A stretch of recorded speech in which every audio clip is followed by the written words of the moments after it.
Hello friends, आज आपण 3ds Max मध्ये रिपल या मॉडिफायरचा यूज कशासाठी करायचा किंवा एखादा ऑब्जेक्ट क्रिएट करायचा असेल तर आपण रिपलचा यूज करू शकतो. ओके, तर बेसिकली रिपलचा जो इफेक्ट असेल तो आपण एखादा स्टोन समजा किंवा दगड आपण पाण्यामध्ये टाकतो त्यावेळेस एखादी दगड टाकल्यानंतर जो पाण्यामध्ये एक इफेक्ट शो होतो आपल्याला, तशा टाईप मध्ये आपल्याला तो इथे क्रिएट करायचा आहे. ओके, तर त्यासाठी मी हे पोर्ट लार्ज करून घेतो. त्यानंतर एक प्लेन घेतो. हा प्लेन ड्रॉ करून घेतो मी इथे. ओके, याला मूव्ह करू आपण वरती. मूव्ह केल्यानंतर त्याचे सेगमेंट वगैरे आपण चेक करणार. मी ह्याचे सेगमेंट इन्क्रीज करून घेणार. 200 लेंथ सेगमेंट 200, विड्थ सेगमेंट 200 आहेत आपल्याकडे. ओके, आता ह्या प्लेनला मी तो मॉडिफायर अप्लाय करणार आहे. रिपल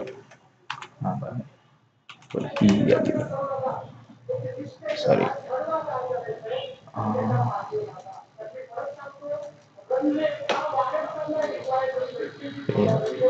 रिपल रिपल मॉडिफायरला आपण सिलेक्ट करणार. ओके, रिपल मॉडिफायरला सिलेक्ट केल्यानंतर इथून आपण त्याचा ॲम्प्लिट्यूड 1, ॲम्प्लिट्यूड सेकंड, वेवलेंथ वगैरे सगळं चेंज करून बघणार आहोत. ओके, पहिल्यांदा मी ॲम्प्लिट्यूड 1 ला इन्क्रीज करतो, त्यानंतर 2 ला. हळूहळू इन्क्रीज करायचा आहे तो आपल्याला.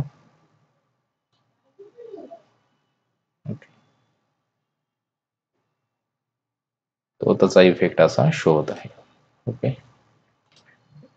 जसं की आपण वॉटरमध्ये एखादा स्टोन वगैरे टाकतो त्यावेळेस असा इफेक्ट आपल्याला त्याच्यामध्ये शो होतो.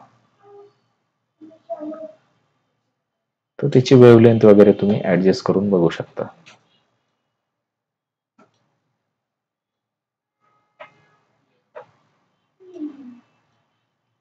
फेज वगैरे इन्क्रीज करू शकता.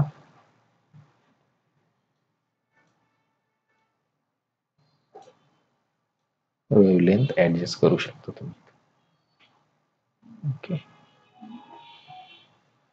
जो दोन डिफरंट वेव्ह मधला जे डिस्टन्स असेल ते ज्यावेळेस तुम्ही इन्क्रीज किंवा डिक्रीज करताल त्यावेळेस तुमच्या वेव्ह इन्क्रीज व्हायला दिसतील